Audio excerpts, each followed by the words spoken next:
एक नौजवान को मैंने देखा था, वो बड़ा अय्याश तबीयत का था। माँ बेवा है, बहुत पहले ही शौहर का इंतकाल हो गया था।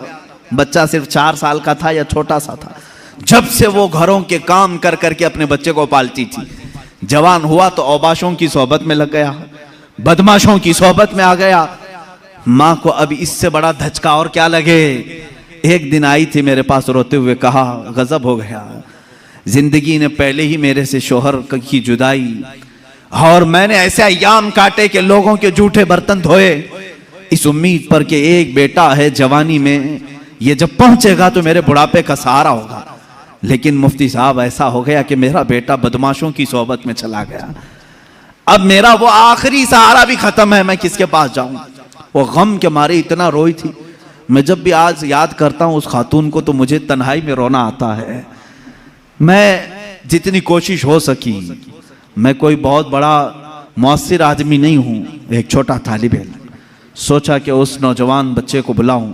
उसके साथ मैंने थोड़ा वक्त गुजारा, उसे समझाया तेरी माँ की कदर और कीमत क्या है। वो एक बेवा है, एक बेवा है, वो 4 औरतों के साथ बैठने में शर्म करती है। क्या तू अपनी माँ के साथ वक्त नहीं बिताता? दुनिया में तेरे दोस्त होंगे, तुझे दोस्त छोड़ करके जाएं तो तुझे कितनी तकलीफ होती है। तू सोच अपनी माँ को, उसके तो कोई दोस्त नहीं, और उसका बेटा भी उसको रात अकेला छोड़कर जाता है। वो रोया मेरे पास, कहा कि हजरत मैं वादा करता हूं अपनी माँ के लिए मैं काम करूंगा। मैंने समझाया। दूसरे दिन कहा मैं नौकरी के लिए तलाश में चलता हूं। मुझे वो बात आज भी याद है, तकरीबन 6-7 साल हो गए होंगे। वो नौजवान है अभी भी, वो सुनता भी होगा। उसने कहा अम्मा से मैं कहता हूं मैं नौकरी करता हूं। माँ उस दिन बड़ी खुश हुई, कहा हजरत आपने मेरे बच्चे को सीधे रास्ते पर लाने में बड़ी मेरी मदद की है। बस जिंदगी की एक ही ख्वाहिश रह गई है कि मैं अपने बेटे की कमाई खा लूं। मेरा बेटा कमा करके लाया हो, मैं वो खा लूं। जिंदगी पर लोगों के जूठे बर्तन धो धो करके बच्चे को पाला है, एक बार मेरा बेटा खिलाए मुझे। वो इस आस में रही। वो बेंगलुरु या कहीं किसी इलाके में नौकरी पर गया, महीना गुजरा था, तनख्वाह आई उसकी। उसने कहा तनख्वाह संभाल कर, पहली तनख्वाह मैं अपनी माँ को लेके जाता हूँ। वो पूरा अपनी तनख्वाह, अपनी सैलरी लेकर के गांव पहुंचा था। उसे पता ही नहीं था उसके घर के पास भीड़ जमा हुई थी। जब उसने देखा तो लोगों ने कहा कि तेरी माँ का रात में इंतकाल हो चुका।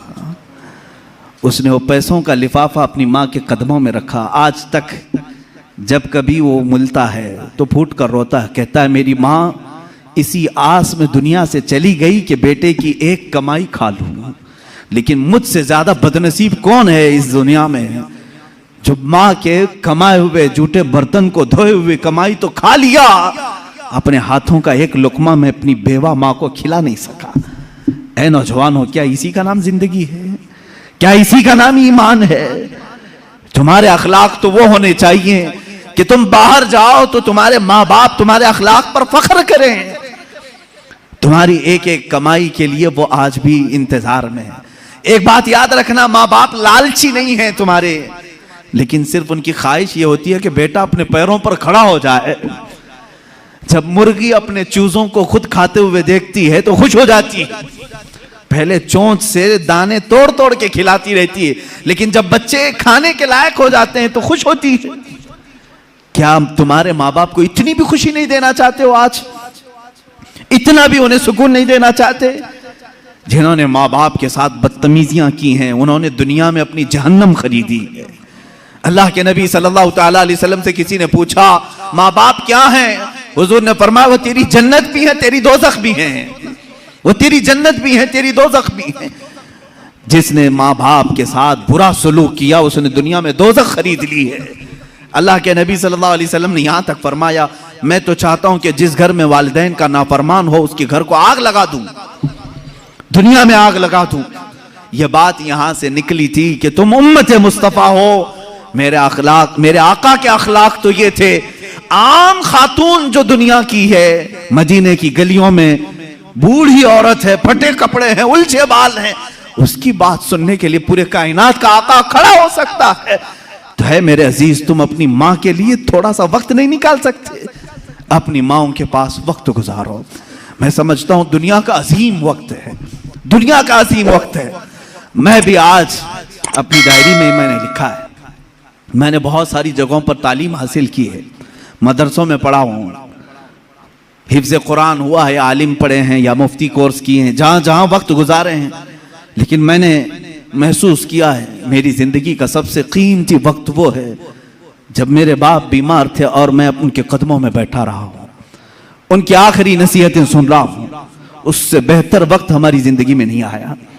एक मेरे उस्ताद गिरामी, मुर्शिद गिरामी के पास गुजारा हुआ वक्त, वो मेरी ज़िंदगी का लुब्बे लुबाब है, हासिल कलाम है। मैं समझता हूँ मेरी नजात का कोई जरिया है तो यही दो वक्त है। बाकी तो मैंने भी दुनिया में कोई अच्छा काम नहीं किया। लेकिन मेरे अजीज हो, याद रखो तुम्हारे पास, तुम्हारे वालिदैन के पास गुजारा हुआ थोड़ा वक्त तो होनी चाहिए। खुश करो उन औलाद, उन वालिदैन को।